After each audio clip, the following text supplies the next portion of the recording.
श्री गणेशाय नमः। ओम नमो भगवते वासुदेवाय। कार्तिक मातम की श्रृंखला में 18वां अध्याय। जय श्री कृष्ण।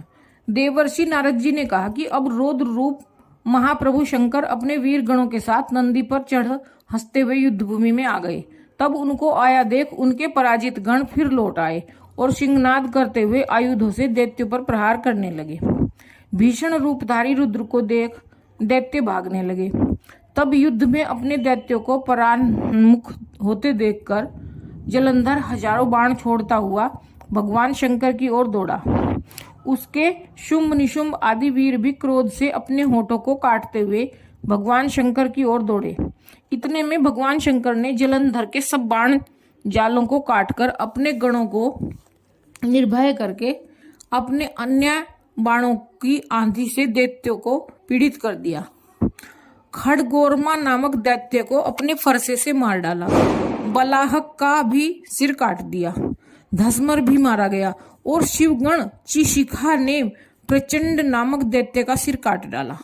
किसी को शिवजी के बैल ने मारा और कई उनके बाणों द्वारा मारे गए।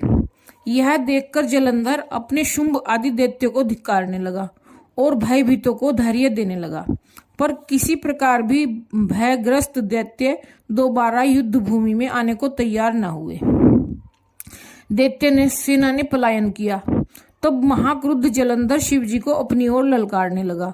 साथ ही उसने 70 बाण मारकर शिवजी को दग्ध कर दिया तथा और भी बहुत से बाणों का प्रहार किया। शिवजी उसके बाणों को काटते रहे, यहाँ तक कि उन्होंने जलंधर की ध्वजा, छत्र और धनुष को भी काट दिया। फिर 7 बाण मारकर उसके शरीर में आघात पहुंचाया। धनुष के कट जाने से जलंधर ने एक प्रचंड बाण मारकर उसकी गदा के टुकड़े टुकड़े कर दिए। तब उसने समझा कि यह मुझसे अधिक बलवान है, अतएव उसने गंधर्वी माया उत्पन्न कर दी। अनेक गंधर्व और अप्सराओं के गण उत्पन्न हो गए। वीणा और मृदंग आदि बाजों के साथ नृत्य और गान होने लगा। इससे अपने गणों सहित रुद्र भी मोहित हो गए। उन्होंने युद्ध बंद कर दिया।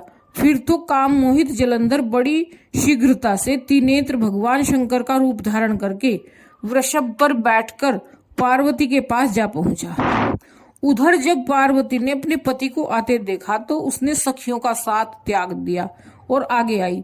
पार्वती को देख कामातुर जलंधर का वीर्य पतन हो गया और उसके पतन से वह जड़ भी हो गया। गौरी ने उसे दानव समझा। वह अंतर्ध्यान होकर उत्तर की ओर मानस पर चली गई। तब वहां पार्वती को न देख जलंधर फिर शिवजी की ओर लौटा। उधर पार्वती ने भगवान विष्णु को बुलाकर दैत्य धन का वह कृत्य कहा और यह प्रश्न किया कि आप इससे अवगत हैं।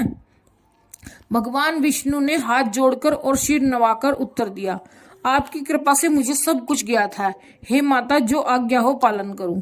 जगत माता ने विष्णु जी से कहा कि उस दैत्य ने जो मार्ग खोला है उसका अनुसरण उचित है।